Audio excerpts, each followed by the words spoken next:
Ladies and gentlemen, I want to apologize. I thought I had already hit the go live button. Y'all can tell my day is all over the place. My apologies. I thought I'd hit go live. For those that, you know what? We're going to run through the intro real quick. Pause.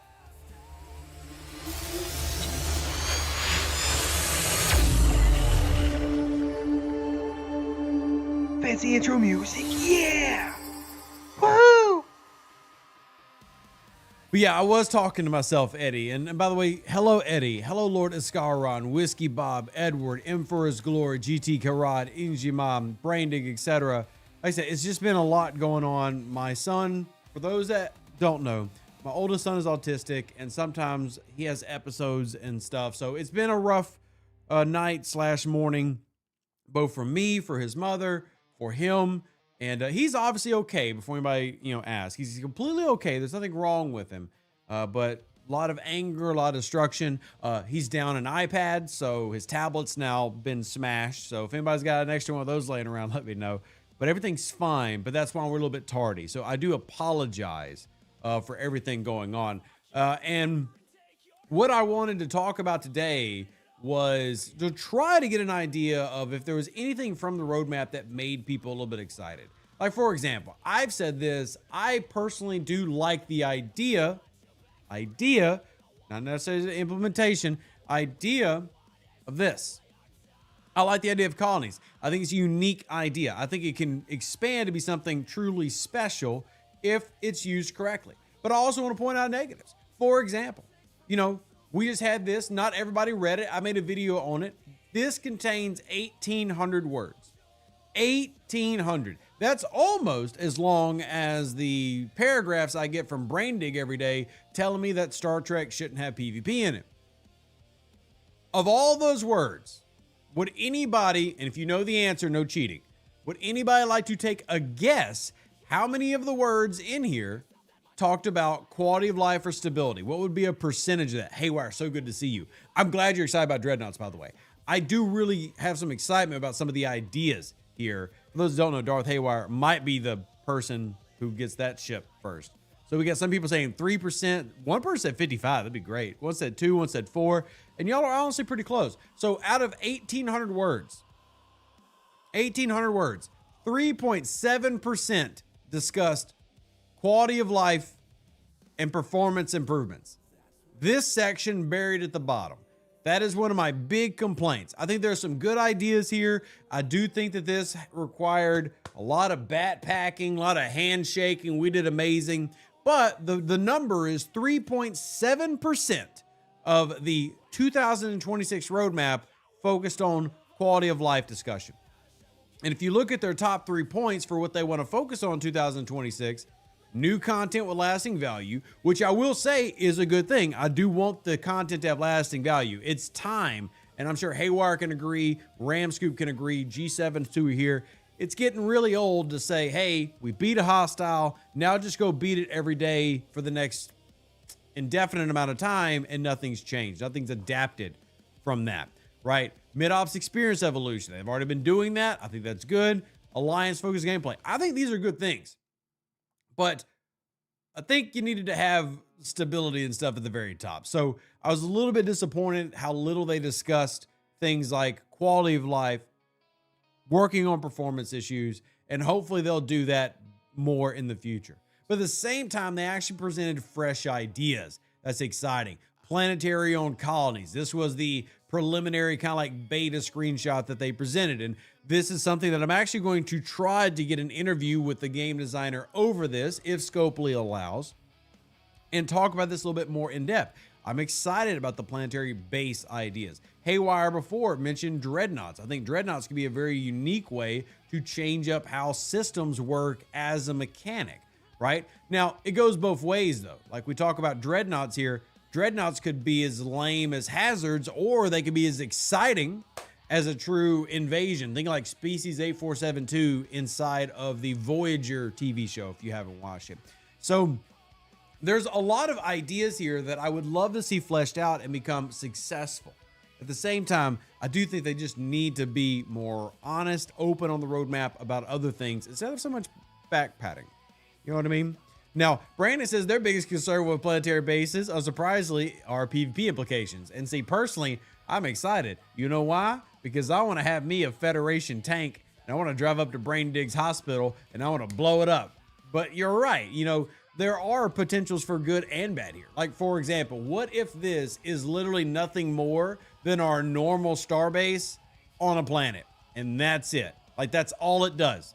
Is it's literally just another thing that we have that gives bonuses. It could be only that. If it's more than that, I'm very excited. Like, I like the idea of being able to do real exploration on a planet, right? That's exciting. And if you read what they talked about with these things, they actually provided a little bit of, reason to get excited, I would say. So here's the colony write-up part of things. We're exploring player-owned colonies and bases, a new station-like location on the surface of the planet where commanders can build, upgrade, and personalize. See, this is the same thing we've already got, but here's where it might be better. This is why I'm trying. Look, I'm positive in terms of I'm excited. Designed as a distinct progression path. Now, that could just be us using corporate words, but distinct progression would make it different than star bases. So, alongside a creative layer that lets you shape the look and feel of your own world. So that would seem to imply that we can determine the building locations, what maybe the color schemes are, personalization. You'll generate and collect new planetary resources. Of course you will, probably even mining. Unlock building slots and invest in specialized buffs. Provide meaningful elements to your fleet and economy, blah, blah, blah. Here's the next part, though, that makes me go, well, hold on a minute. Wait, what if this is even better? Because cosmetic features will also let you showcase achievements and long-term progression, creating a prestige space that reflects your journey. This is specifically something I've been fighting for, and many of you have as well, that would let you show off your account to be more unique. And I would actually say this actually adds to the community of things. Let me use Haywire as an example because Haywire is here. Haywire is from server 118. There are a bunch of dirty communists over there, but Haywire and Beam are they're a little bit nice. Shout out to them. Well, what if I could visit their base and I could see their achievements? What if it said, oh, December 2024, this is when Haywire unlocked the Koskari, and here it is in my fleet museum. Those type of ideas, and they are just ideas, could be great elements to make STFC into a game that has more actual joy in each element and each click. And those are the things that I get excited for. Right? Night Stalker saying Command and Conquer 2 Star Trek. And I will say this real quick. There's basically not been a Star Trek game that's done ground combat well since Voyager Elite Force, maybe? Because Star Trek Online, as much as I appreciate Star Trek Online has been around for 15 years and its ground combat is still ungodly terrible. It's awful. It's easily the worst part of STO, and it's never gotten better. So there's a lot when you think of it from that perspective that could be done inside Star Trek Fleet Command to give Star Trek fans and even just players who enjoy this game something new and something fun. Like, what if these bases, I'll put it back on the screen. What if this, instead of being more like star bases, sorry, Brain Dig, I'm about to break your heart. What if this was more like Clash of Clans? Right? Where we're all on a base, where we're all on a colony, and maybe people are fighting over who has rights to what colonies. Now we're starting to get into something that is very different and potentially very exciting, except for Brain Dig, who's going to be very sad. He's just going to have a very big wall that says, leave me alone. All right, whatever those are, the ideas that are being presented are fresh, and that's a big key for me. Even if it's something as simple like Baron says as a tower defense game. Now, y'all might call me old. I love tower defense games. I have no problem with tower defense games. If you set up a tower defense game where I have to build like a Klingon defense turret and I have to have Klingon warriors at the gates, I would be really down for that. I'd be very excited about that. And what I'm really trying to get to here is that the ideas that they're presenting, they give a lot of options that aren't the standard copy paste. Because I hate to break the news to you, G6 players planning on going into the G7 Veil Matas. That's just a copy paste. Sorry for screaming in your ear. There's nothing unique or special about Veil Matas. The only thing that you could classify as unique is the fact that people outside your alliance can join. But guess what? You can do that in a formation armada, so it's not new. Now, I'm not even saying don't enjoy G7 open armadas, veil armadas, group armadas, however y'all want to declare them. I'm just saying they're not new. It's not special. It's not some fresh idea, right? A tower defense colony simulator inside STFC would be a very fresh idea. And I'm excited about fresh ideas. It's all about execution, as it is with this game always. And that's why I wanted to talk on this show and have this pod today to get y'all's thoughts. Do you see that? Because Michael just says more boring. And you know what? I think that's fair.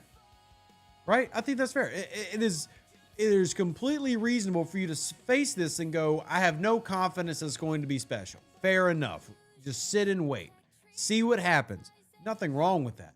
But the reason that this is just slightly different is because all of these ideas are actually new ideas. Not we're doing the same thing over and over and over again. Yeah. Now, Brandy says, if I wanted to play a tower defense game, I'd play a tower defense game. This coming from a man who plays a PvP Star Trek game. Why don't you go play Star Trek Timelines, Braindig? For those that don't know, me and Braindig talk a lot. We're good friends. We have fun. So, Nick says, STFC doesn't need Clash of Clans. Don't need STFC Sims. They want mini games, make them a different game. I see nothing interesting in the 2026 announcement. And that's completely fair, Nick, if you're not excited by it. Me personally, I'm very excited about it. And I have, for the first time in months, I've seen the greater player base express some excitement about it. But that also is completely fine if you don't, right? Like, for example, here's another mini game that most of you have not touched since you did it. This came out years ago now. Most of you don't touch it. I loved this when it came out, and I wanted them to do more things like it. Other people thought it was dumb, and they never even bothered. Both of you are correct. Whether you liked it or disliked it, that's fine. But what was important was it was something new and unique and different. That's what was important. I need to go capture this TC real quick. Right? The key was it was new and important. And that's what I'm trying to get with like dreadnoughts and colony sims is at the essence of how they're describing them, and they are new. They're not the same BS that we've already done 400 times. And that makes me excited. My hope is that that is exactly what we're going to get. Something truly new, fresh. Why did I send a ship there? That makes no sense. We'll have to fix that here in a second. So, if you were out there, one question I actually asked this before I hit the go live button because true idiot, I don't know how to hit the go live button correctly. But what I asked was, if you're out there, is anybody, and if so, what, excited about an individual item that you saw from the roadmap? I've already stated that I'm very upset that they basically ignored quality of life in the article. And if Scopely wants to say that I'm just being negative, fine. But the truth is the numbers. 3.7%. And I did that based on the words. So what I did is I took the number of words that discuss quality of life and bug fixes, and then I divided it by the total number of words in the entire 2026 roadmap. And what I got was 3.7% of the roadmap discussed quality and stability. I think that is a massive lapse in judgment. That is just a what were you thinking moment for me. That's why I called the 2026 roadmap a big fluff piece. That doesn't mean there aren't things in here that I really think could be fantastic. And it would be disingenuous of me to not say those things. So, mentioning quality of life isn't talking about it, Rev. They said nothing. I know what you're saying, Ramscoop, but in the fairness of being objective, I'm giving them 3.7%. And Ramscoop, as much as I like you, I'm not going to argue whether it was 0% or 3.7%, because hopefully what all of us can agree on is both of those numbers are unacceptable. So I don't like, right? I think everybody in the chat, all of you here who play STFC can agree. It doesn't matter if it's 0 or 3.7. Both of those numbers unacceptable, right? To me, it's a foregone conclusion. But I am still excited about the idea of something new and fresh because this game needs new and fresh. Ray Paradise says, Colony was an idea rolling around in my mind for a while, so absolutely interested, but waiting on the rollout. Ninja says they could screw it up, but at least they're trying something that's not cut and paste like the Fatu Cray. I mean, I'm sorry, not Fatu Cray. It's something special. It's... Sorry, the Conqueror Borg solos are just more solos, whatever. But anyway, you know what I mean? You get where I'm coming from, right? Like, I get excited about actual new content. I don't get excited about 3.7% of the conversation being about bug fixes because I think it needs to be more like 37%. But I'm still excited about potential. I'm always going to want the game to be successful. So, yeah. Gary says quality of life will not provide much in terms of short-term revenue. You're absolutely correct. But it does determine your long-term revenue, right? Now, I like this comment by W9, and we love reading comments here on the channel. W9 says, if they can tie it to alliances, where an alliance cooperates to build planetary outposts, that might be cool. I think that could be another element. I do want to point out that in the roadmap, one of the keys they've highlighted, and again, I want to say real quickly because I've had an employee come at me and get really mad, like, Rav, you're not coming up with all these ideas. Alliance-focused gameplay is something that I've personally been pushing for a long time. Mid-ops experience evolution is something I've been pushing for a very long time. So I'm saying these things because I'm excited to see them leaving what has been the pattern. And if y'all aren't, maybe you're newer here, the pattern's been pretty simple. Release a problem, sell the fix, and it's always the same thing. It's either a new hostile, an armada is basically just a hostile, an invading entity is just an armada, which is basically a hostile, an outpost is just a... hold on, I gotta find my bleep button because we're on YouTube. An outpost is just a ton of hostiles that takes a ton of time to do. I hope that bleep button worked, right? But it's not new. These things are new. Like, planetary bases is legitimately new, right? So that's why I get excited about it, because I want something fresh in the game that, yes, I want the game to work better. Yes, I want better stability. I'm certainly not going to stop talking about that, but it's nice that when they release a roadmap, it's not just rehashing stuff that we've already done. Does that make sense?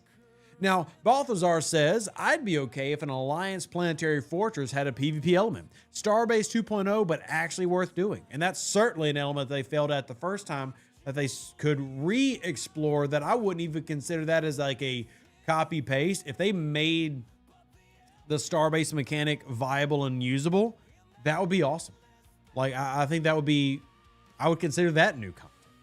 Michael says, just happy to see there are some actual ideas coming. Not the same regurgitated content. Exactly, Michael. Michael, you are right where I'm at. You know what? You look, Michael. Ready? Get ready, Michael. You ready for this? You're looking in the mirror right now. Me, you, same person. Exactly. It's the fact that it's different and new and not, hey, everybody, guess what? We're going to do Voyager. And you know what that means? Another hostile, except we're going to make that hostile special. Our species 8472s fly backwards. How quirky is that? It's so adorable. Ours fly backwards. Sorry, I can't help but be a little bit dramatic. It's part of my persona on the internet. So, but like right there, I like new. I like a new idea, right? It could have been sideways, yeah. For those that don't know, Species 8472 hostiles everywhere in the game are flying in the wrong direction. If you've never watched Voyager, you might not notice it, and that's fine. But literally every Species 8472 is flying in the wrong direction. That's not how they flew in the show. I'll actually go in the system just to give people a visual. I know a lot of people are visual people. Nothing wrong with that. So let's just go to, let me grab a Voyager so I can summon one real quick. I guess I could go to the other system, but let's do it the old school way. Let's live back in the past for a second. And we're just going to go to Altania. It takes 10, or Atania. It takes 10 seconds to get there. So, wrong for us. They're another species. Yeah, maybe that's what it is, Mihai. So again, if you've never seen it, so you come in with your Voyager, you summon. Yeah. Well, I have a lot of currency. Where is it at so I can run away from it? All right, it's down there. Look at this. Oh, come on, Scopely. You've got to be kidding me. Like, I wanted to show y'all, but I was going to have like the transition ready. I was going to show you, but then they didn't show the freaking hostile. It's blanked out.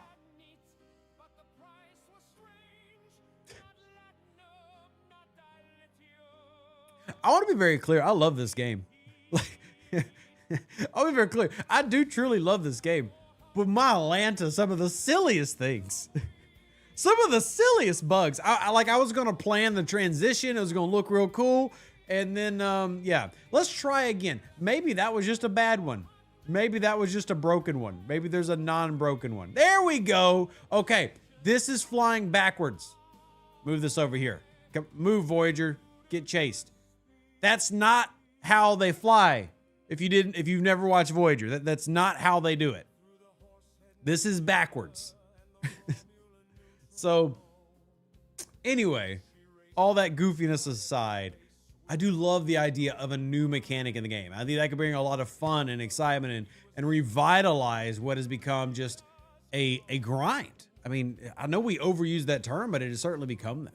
STFC has no bugs, just happy little accidents. Agreed, Haywire. I mean, at least we can joke about that one, right? That one we could at least have a little bit of fun with.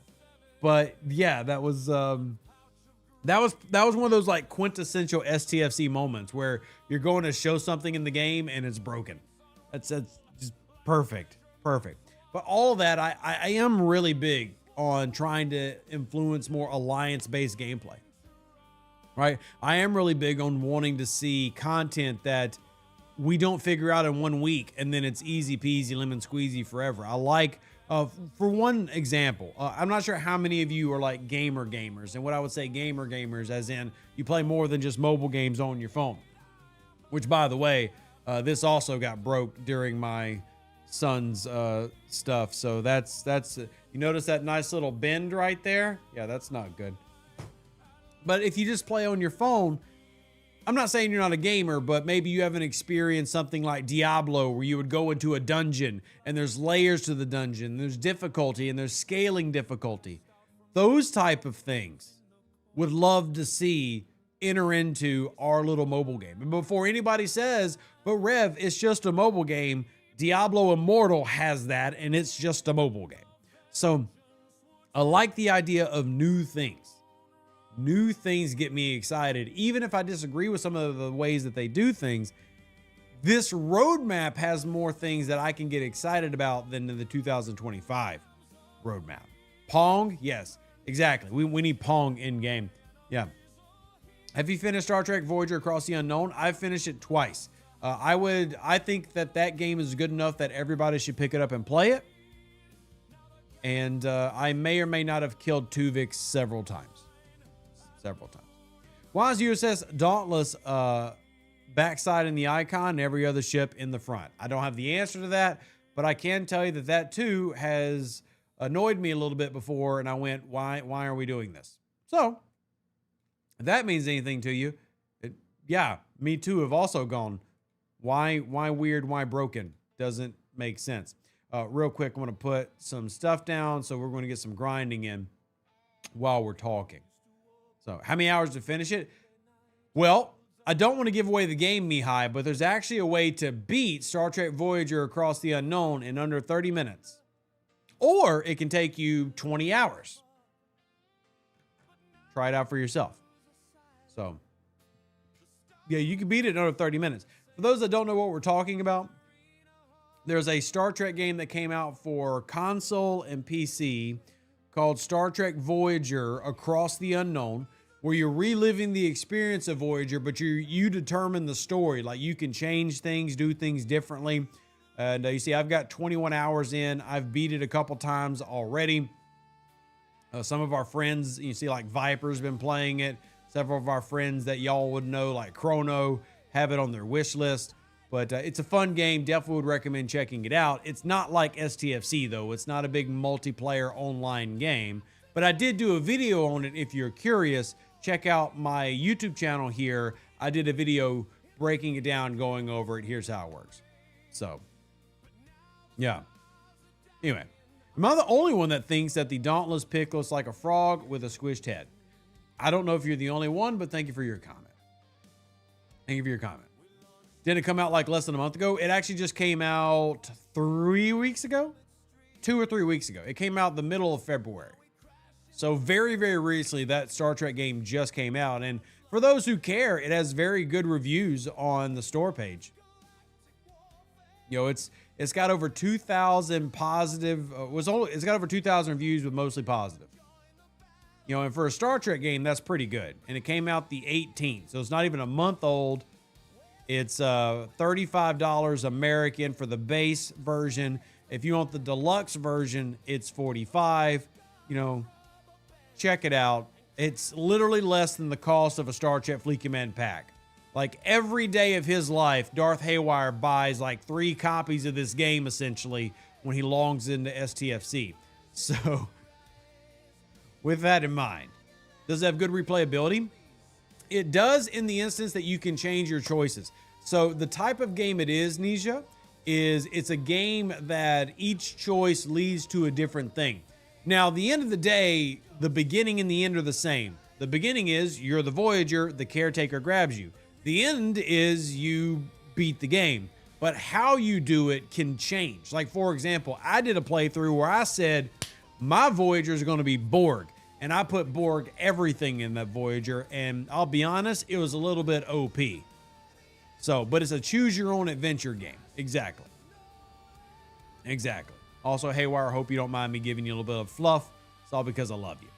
We're a bit off topic. We were doing really well. And then I'm going to blame somebody else. They brought us off topic. But we were doing really good for a little bit. We had a fantastic time in the beginning. I'm going to go get my horny inseminator. Where's he at? Where's the Gorn Eviscerator that I always forget to upgrade? Where are you at, buddy? There you go. All right. Anyway, back to Star Trek Fleet Command questions. Feel free to ask whatever you got. There's no wrong question. There's no bad question. Hit me with them. We're going to go through all those different things as we do through stream today.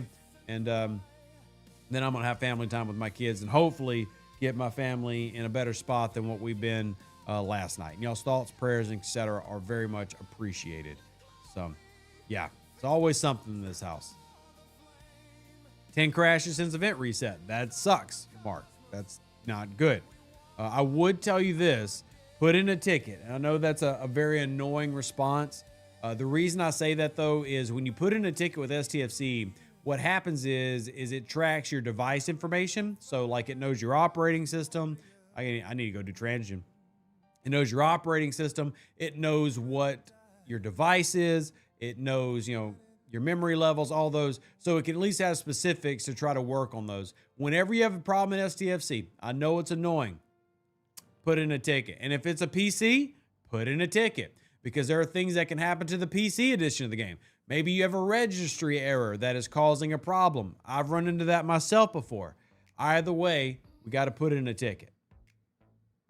As I like to say, no ticket, no problem. If there is no ticket, Scopely does not believe there's a problem. So, thoughts on the mid-level BPs this month? 2 thumbs up.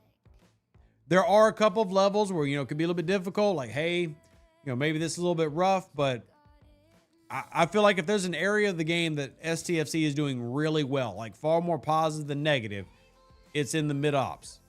So, you hate the triple bot? Yeah. I think raise your hand if you like the triple bot. Watch. Nobody raised their hand. I get all that. Certainly with you. Do it anyway, Omicron. Just do it anyway. Or use the email function. For those that don't know, there is an email that you can do. You can send in an email to do a ticket. For those that don't know, you can email a ticket. If you did not know that, let me inform you now. You can email a ticket. It's in my Discord. I have a spot in my Discord that shows you how to contact. So,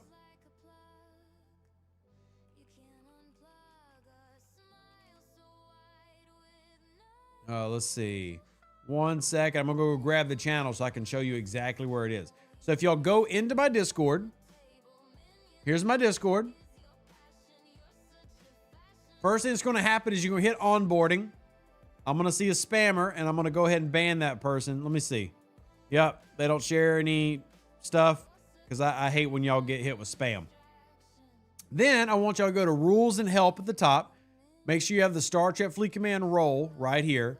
Then you're going to scroll on the left side and there is a channel called Contacting Scopely Support. See this one right here under STFC Help?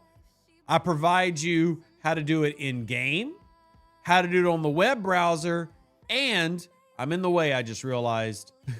1 second, you're going to see Rev with the power of the internet. I'm going to go that way. Ready? Boom. Email address. These are the 3 different ways that you can create a ticket with Star Trek Fleet Command if you didn't know. Now, I get it. I'm not trying to argue that the ticket system is great. None of that. But I am saying if you want your problem resolved, it has to come by speaking up, right? It has to come by you talking to content creators and having them forward a problem, whether it be me or whether that be Major Samo or Tiberius or MJ Had or Lost In or any of those people. Official moderators.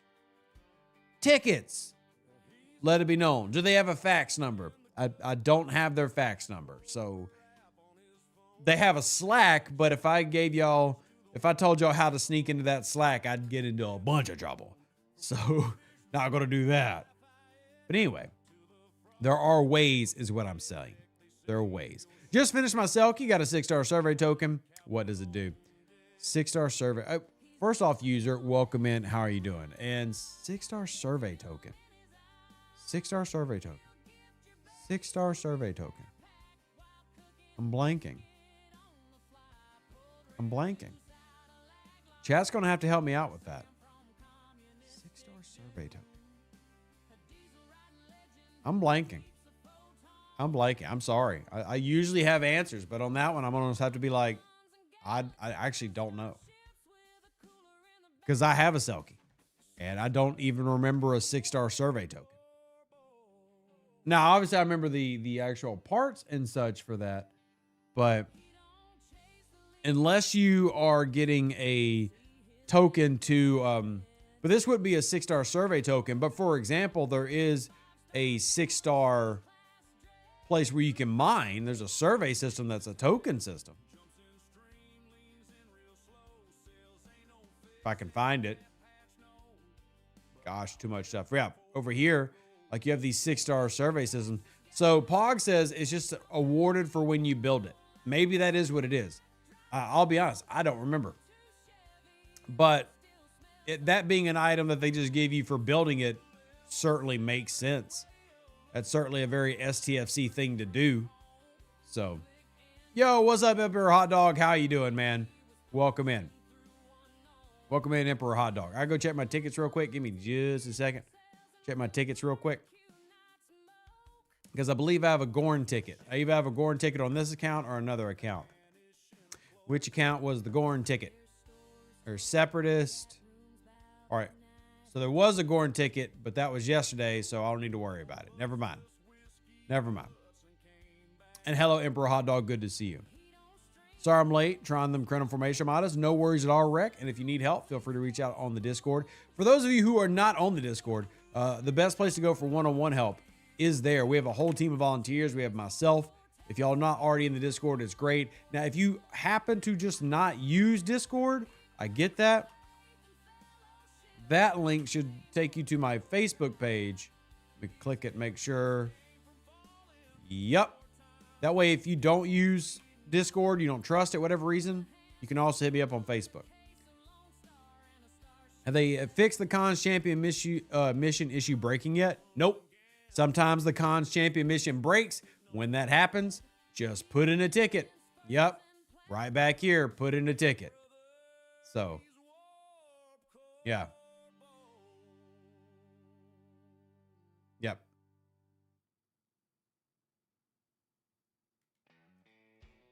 Is it true that the always-on abilities of fleet commanders work even if they're not seated? That is correct, Bill. Hence the name Always On. I don't say that to belittle you, but because truly I get asked it a lot, people don't realize it. Here's how fleet commanders work. Here's the nitty-gritty. Any fleet commander you have has got 5 always-on abilities. You'll see them right here with a nice big border on them. Let's go to Sloan just as an example. So this red background, gold border, always on text, doesn't matter if he's in a slot or not. That ability is active. This ability, he has to be on duty or in a chair to work. So coming down here, here's Janeway. Janeway has always on abilities. So these 5 right here, like this one, fair trade, this is always on, as in you always get this bonus. Now, I've not invested in it because I don't find it particularly valuable, but it's always on. I need to actually go and do that one. I would actually use that one, but that's always on. This one, shield health, which another one I need to go upgrade. That's another 100%. That is always active. That is a permanent buff. Other things are only active if they're in a chair. And then there's a third type that 2 fleet commanders have. One is Lorca, one is Khan, and those are activatable abilities. And this is his activatable ability. An activatable ability is one where you'll actually be out in space. You click the button, surprise, it now turned on. And it'll last for a set amount of time. Oh, you're correct. And Cisco, Brandon. Thank you for the call out. Here's Cisco as well with his ability, which is instantly repairs the whole health of all your deployed ships throughout the universe and ships stationed in outpost. And this one maxes out at what, 25%? Yeah. It's like if your ships are almost dead in an outpost, you turn that on, they just got 25% more health. So why do you have to select certain ones? That was a choice they made to make it what they would say is more dynamic. So for example, you've got these 3 here. If you have like this big wide border, that means that you have to then choose what's more valuable. Do I want this one for nanoprobes? Do I want this one for increasing my shots? Or do I want this one for the Mantis Actium Venom rewards from hostiles? You just simply have to choose which one you want to take advantage of. Like this one, this reputation gained or lost is the one I focused on because I was focusing on Klingons at the time. So those are the basics of how fleet commanders work and what they're there for. So, of course not, I've done about 10 of those per month on average to get it fixed. Very nice. I'm sorry that you're running in. Now, just because you're having it happen so often, King, let me remind you and everybody else, there is a method to how you do a cons champion. And you must follow this method verbatim or you could have a problem. Here's exactly what you do. You come in here. You have not turned any of these on. You activate one of them. Only one. If you activate 2, you're stupid. I'm just kidding. You're not stupid. I'm just trying to be emphatic and dramatic. So let's just turn on that one. We have now activated one cons champion, the level 3. Ignore the lag. It took a while to start. You see it disappeared.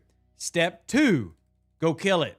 Wherever it's at, go kill it. It should spawn right next to where your base is. So for me, here's the hijacked Enterprise. I'm going to go hit it with the Borg Cube. Follow with me on the steps. Hit it, destroy it. Note, we have not launched any others yet. Pay attention. All right, now that we've beat it, the next step. Do not go click through this and go back. Now your next step is you need to turn it in first. Go turn it in, right? So recall, that's going to bring your ship back home. Turn in the mission. And then you have to actually hit complete, the little green dot that'll pop up, or you can go into the missions tab. You have to actually then complete the mission before you go back and do another one.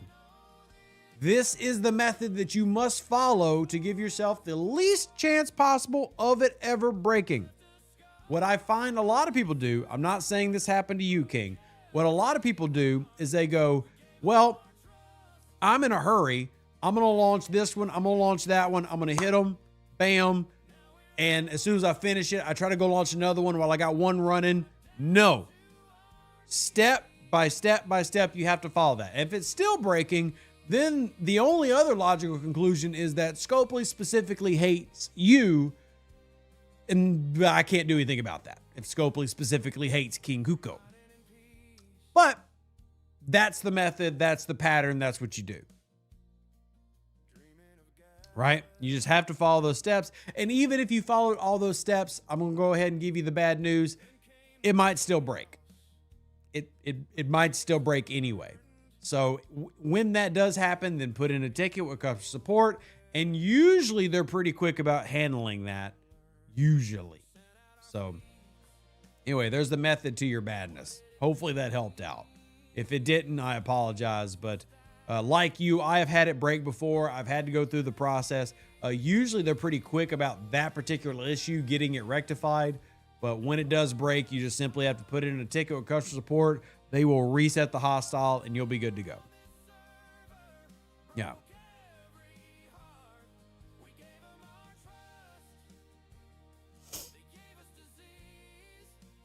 Where's the epic gas and ore in the choice rewards? They're not there. Nor have they ever been. Possibly, nor will they ever be. They pay out epics and those in other ways, like through events or, event stores, passes, by doing the actual refine change, by doing the revenant pulls. It's not in the choice rewards. It's not in the choice rewards. You just purchased the Switch 2, so up to 19 gaming systems. That's very cool. Now, Star Dragon says our customer support sucks. Every time I put in a ticket I'm waiting 8+ hours on average. The last ticket I put in was waiting nearly 2 days for a response. Star Dragon, for what it's worth, they do say the expected response time for any ticket is between 24 and 48 hours. I know there's about to be a slew of people who rush in and go, Rev, I've been waiting 3 weeks for my ticket to get responded to. Hear ya. Stuff happens. But you put in a ticket, don't expect to get response in the first hour. If you get really blessed and lucky and it happens, that's awesome. I'm very happy for you. But they've made it very clear ticket response times are not meant to be quick. They're meant to be within 24 to 48 hours. Sometimes you get it in an hour, sometimes you don't. And they do weight the value of the ticket based on what the issue is. So something that's a simple fix, like resetting a cons champion, generally gets done and fixed a heck of a lot quicker than if you had a major problem like, I'm trying to think of another problem that could exist that would take 3 days. Let's say that you've got a mission that's broken that you can't collect. That's happened before. That's not going to be an easy fix, and that's going to be something that takes more time. So, yeah. I never knew this until now. Greatly appreciated. Will now log a ticket to get that fixed. Yeah, no problem. And that's what I'm here for, right? I certainly am not defending the system, but if I can help you navigate the system, then I'll do that, right? I actually got to sit down. It was probably 2 years ago now, but I actually sat down with the head of customer support, and I had an honest conversation about the triple bot. And I said, look, me and the players hate the triple bot. We don't like it. And their response was, well, I want to say their response was, that's too damn bad. That wasn't their response. They did not say that. The result of the response was too damn bad.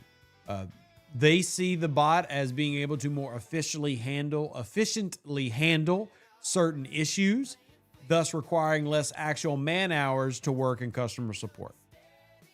They understand that players like myself are very frustrated by the bot at times and don't like it. But they've also made it very clear that the bot's not going away. So while I will join with you, I will rah the rah and I will grab the pitchfork and I will scream and stomp. It ain't going nowhere. So we have to learn how to operate within the system they say they won't change. And again, that's not me giving up. That's just, we've gone to bat. I literally got to have the conversation with the person who's in charge of that, and they said no. And from that point on, I can't really do anything else. So from there, we just simply go, okay, here's how we work within that system. Because I hate the triple bot. I can't stand it. And I won't ever change my opinion on that. Scopely, I'm sorry. I'm never going to be team triple bot. I think it's one of the things that's actually made the game worse. They are going to say I'm being dramatic. I really believe that. I believe the triple bot has caused more frustrations than it has helped people. And those frustrations piggyback on top of things like broken hostiles and arenas and lag and stability. But it is what it is. And this is not a unique to them thing. Companies across the world in all manners of industries are relying on things like basic bots to try to filter through tickets so that they can spend less money on actual customer support man hours and less actual man hour time doing these things. It is what it is. This is also why I try to encourage people, when possible, to use the email system. The email system, in my experience, is a little bit better when it comes to talking with actual people and getting things done. I cannot guarantee that if you use the ticket system, you're absolutely going to talk to a real person immediately and get your problem resolved, but it helps avoid the bot to a degree. Another fun little tip / trick of the Tribble bot is if you hit missing rewards. Now, again, this is probably not the way you should do it, but if you go through the missing rewards option through the Tribble bot, usually that'll get you connected to an agent as well. So, and Brandon does bring up a good point. Sometimes using the email system, they don't give you a ticket number immediately, which means that if you had to come to Rev Deuce and say, hey, Rev, I need you to escalate a ticket, and I ask you for a number, and you say, I don't have a number, and then I'm just sitting there going, well, that's a bummer. That's a bummer. So hopefully all this information is helpful. It's not meant to be negative information. Hopefully it's helpful information to help you get through whatever issue you're currently experiencing in STFC and get back to having fun. So Sugar Fat Man says they usually do the missing rewards with the Tribble bot. Yeah, again, the more people that learn about the trick, the more likely they are to, get rid of the trick. But that is one of the tricks with the Tribble bot is if you tell it, hey, I'm missing rewards, that tends to get escalated to a real person. Just a FYI. Just an FYI. Giving away all the secrets for free. That's why y'all love me. Make sure y'all check out the website, revdeuce.com. That's how you can repay me. Check out the website. The Rogue Insurance Adjuster helping customers to get results. Kind of to a degree. But it's all because I want people to be having fun. Is there a wave defense pass planned? Don't see it on any schedules they released. Usually it's in the regular ARC update. It did actually stop earlier than intended. I've not seen it since. I'm actually going to put in my notepad to bring that up tomorrow morning. Let's see. So tomorrow morning,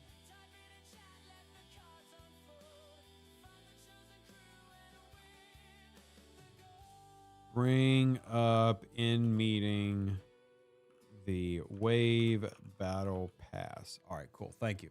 I'll put that. So I do have somebody from STFC that I tend to talk to on Monday mornings that I can forward a lot of like the weekend stuff. And I will do that tomorrow. Thank you for reminding me. Bring in the meeting the Wave Battle Pass. I missed a letter. Got it. I've scrapped my Revenant at 20. Should I do it again like my Stella? No, you scrap the Revenant, tier 5, tier 10, tier 15. And in those tierings, when you're doing that, make sure you level it up at least one level. So like if you're tier 5, at least level 21. But you don't need to do it again. Once you've already scrapped at tier 5 and you've completed the process correctly, you don't have to go do it again. You've done it. You're Gucci. You're good to go. Just do it the one time, be done. Player Colony sounds like what everyone hoped Alliance Starbases would be. I'll admit, I'm holding out positivity and hope that that's going to be a good function and fun. I'm holding out. Wait, what's today? Today is Sunday. Ooh. Y'all almost let me go out here and get absolutely smacked in the face. Y'all almost let me get smacked in the face. Nobody was going to say anything. Y'all were going to go get Rev get smacked in the face. Thanks.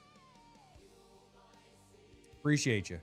So I'm just going to put in on a little generic run that won't get me smacked in the face and go finish my event. Are you still doing many outposts nowadays? I did an outpost last night. Yeah. I did an outpost last night. I can't say it's a feature that I do a ton of, but if there's an event or a battle pass for it, I do them. And I do want to try to at least have my refinery running. Oh man, I did not send enough ships here. Well, that's a bummer. I could have sworn I sent enough. Oh, well. But I do them a little bit. I don't do them a lot. you have any word if they're running the mid-ops Mako event this month? We do not have word, Nathan. No. Mufasa, I believe, did a schedule for the mid and lower ops players. Let me go and take a look on that.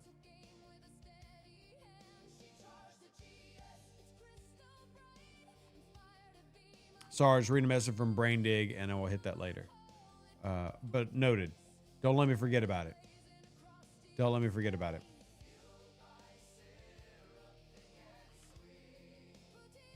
All right, I'm looking for a message from Mufasa. Mufasa.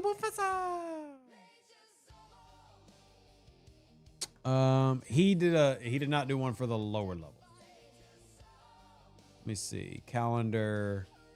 So he's actually made a website for those who are curious. Here we go. The website is the following. Well, it's just a spreadsheet. It's another freaking spreadsheet. But here we go. So sub ops 50 events by day. We are currently on the 8th right here. We have Conquest. And then if you scroll down, oh no, he actually just did it for sub ops 50. So if you're below ops 50, this is for you. And this will update as needed. Oh, here's the one. There's a tab. So this is ops 51. And then next week, this is what we have so far for sub ops 50. As you can see, no Mako. No Mako. So shout out to Mufasa, who's been putting this together to kind of help out. Appreciate you, boss. Happy Sunday to you as well, Paul.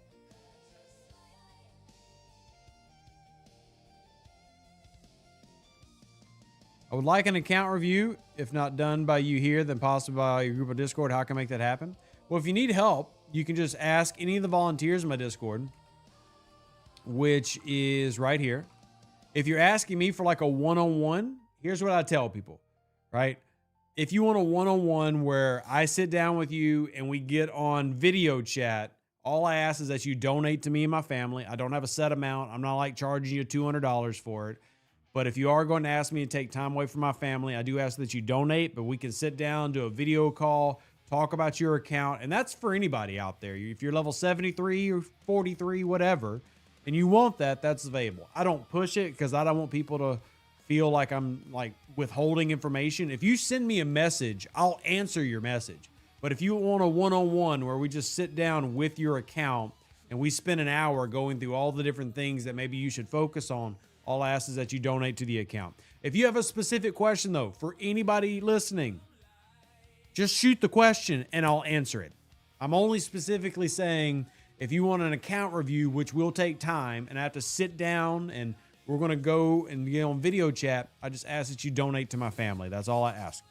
But anybody is welcome to shoot me a question individually, or if you don't want to give Rev money, let's say your name is James Vaga and you think Rev is a big idiot, you can do the following. Go to my Discord, look for the people with orange names, like McShizman, like Pseudo, like Onatu. Anybody with an orange name is somebody that we classify as a volunteer because they really enjoy taking their time answering questions and helping people out and going through the different things. McShizman's been going crazy this morning, apparently. McShizman is going nuts. Shout out to McShizman. There's Pseudo, right? So we have a whole bunch of people who are also players of the game, really happy to help. But if y'all do want to do a one-on-one and you want me to individually do it, that's all I ask. I'll gladly get on cam, look at your account, we'll review it. I just ask that you donate to the family. That's all I ask. All right. When is the NX going into the IA? Soon. Soon. All right, that just doesn't have a captain. Better question, when's the Stella going into the IA? Now that one, Reverend John, I don't know.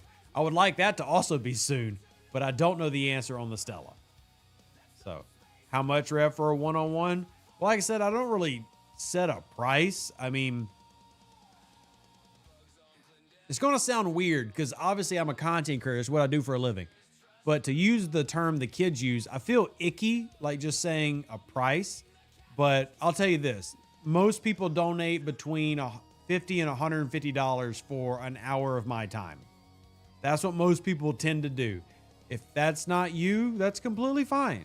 Again, like I don't have it set on my website as a, $99.99, sit down with Rev Deuce. I see it as a donation because different people are in different spots, right? Reverend John, maybe his, community donated on the church this Sunday and he only can afford to do $50. And then you have people like Darth Haywire who could afford to buy me a Porsche if he wanted and wouldn't even notice he lost the money. Everybody's in a different spot. So that's why I like to call it a donate, because I don't want to set a charge that's too high for somebody or, and that person say, well, I'm not going to talk to Rev. Does that make any sense? You can tell I'm slightly uncomfortable talking about the topic, even though this is how I feed my children, because I don't want to come across as panhandling or anything. Not everybody can afford what other people can afford. So I just ask that if you take out my time for my family, you contribute for that. You'll send me a bottle of Bailey's. Darth Haywire is obsessed with Bailey's. But I'll tell you this right now. If that bottle of Bailey's does not come with the shoe to drink it in, what good are we doing here? I need both the bottle of Bailey's and the shoe to drink it from. Just saying. Just saying. It should be what you can reasonably afford to spend for an hour of a professional's time. That's a great way to put it, Brandon. Sure. Sugar Fat Man says, I heard that getting the Stella into IA is a no-go because of the repeated scrapping. There has been resistance for that. I have also had different game design team members say the Stella is on their personal get it in list. But there is kind of the debate there because of things like the scrap mechanic. What would you actually pay out? How much would you pay out for it? I think it should get in. The one that we know is coming in soonish is the NX-01. For those who haven't seen it, if you go into your avatar, scroll down to the bottom, you'll notice this shiny NX-01 gold avatar. Well, these gold ones only appear when they're going to become, or when they're going to get added into the Independent Archives. So we know that the NX-01 is up close and soon. This is kind of like a nice little Easter egg they've thrown. And of course, you can see it with like the Mantis that I haven't finished yet. That's in there. Come up here to all the other ones. You've got the Meridian, the Amalgam, the Devore, the Fuchsia. So just keep your peepers on every month for what's going on in here. You might be able to see what's getting added into the Independent Archives, which is a good thing, by the way, because if we got the Mantis in February, and if we know the NX-01 didn't hit this month, but maybe hits next month, if we have a ship getting added into the IA every 2 months, that's 6 ships a year. That's pretty good. That's not a bad rate. That's a pretty solid rate. That's pretty fair. If that's what they do. If that's not what they do, well, then we'll have a different conversation. We'll have a different conversation. But if they really do 6 a year, once every 2 months, that's a pretty solid infusion of mastering the IA system. So, oh, speaking of, Miss Joanne was asking about Outposts, I think. Here's me collecting Outpost rewards from doing those last night. Because I do want to get my Outpost building updated. Remember, once you get your Outpost building upgraded, you can eventually add another ship without even having Cisco. All right, are you done? You should have finished your stuff by now. So let's go ahead and recall. Check our dailies. Yeah, you got it done. Good. Have you heard if they're going to IA or rework the sarcophagus? There is no plans to rework the sarcophagus, and there are currently, the last time I talked to Doman, one of the game designers, there was no plan to add the sarcophagus to the IA, simply for the reason that there are too many other important ships. Basically, player request for the sarcophagus to get in there is super, super low. Also, Ghost Bob, good to see you. Be happy if loops added the IA at the same rate they're added the game. Well, Dinwood, if they do it every 2 months, then that's what they'll have done, right? So if they do it in February, and then they do it in April, and then they do it in June, and then they do it in August, they will have done a 1-to-1 throughout the year, which will be a good thing. That will be a break even. So that'll be a win. Now, obviously, I would like more than a break even. Give me 5, give me 6 of them. But if they really are going to do it, February, then April, then June, we will be eliminating one loop as we're adding another one. So, what are your top 3 next IA ships you would like to see? Personally, the next 3 that I would want the most, NX-01, Discovery, and Stella. Those are the 3 that I would want the most. obviously the Stella is the one that's potentially off the table. So then after the Stella, what the heck? Gross. Stop that. No. Bad, Scopely. Bad. Quit it. What are you doing? Anyway, disco is my number one right now. Like, I want the disco in ASAP. This is really getting on my nerves. It's probably bad. This is annoying me as much as it is, but this is really annoying me. Why is this bugging me so much? But the Defiant, the Mantis, I'm sorry, not the Mantis, the Defiant, the Disco, Big Two, and then I would like to see the NX-01. Those three would be my top three. So, can we have non-ships added to the IA? Just a loop in general? Like, in what way? I guess, Skippy, we'd have to talk about how that would work. So, we have to talk about how that would work. I'm still wondering the decision-making about having the Mantis needing Op 60. Well, don't get me on a rant, man. I've had a bad enough night and a bad enough morning. Y'all don't need me screaming and hooting and hollering. Things have been bad enough. We don't need to jump on that dog pile. Don't need to jump on that dog pile. I do also want to say real quick, thank y'all for being here. Like the video if you are here. And if you would like to have a one-on-one, I promise you don't have to send me like $500. It's nothing like that. But since I do have to raise money now to get my son another iPad, if anybody would like to do a one-on-one, please reach out to me. And I'm sure we can work something out. And we're going to wrap up for the day. I'm going to go see my family, see if my son's having a little bit of a better moment. I do apologize again for the late start. I really do. And I thank y'all so much for your patience and for the care that y'all show for me and my family. I will be available if you need to message me. Live long and plunder. Stay safe for those Space Cowboys. Deuces, that's me. Any questions you have, shoot me a message. I appreciate y'all more than I can ever speak. Hit the like button on the way out. I'll see y'all on the next one. That's it. An even better outro than the intro.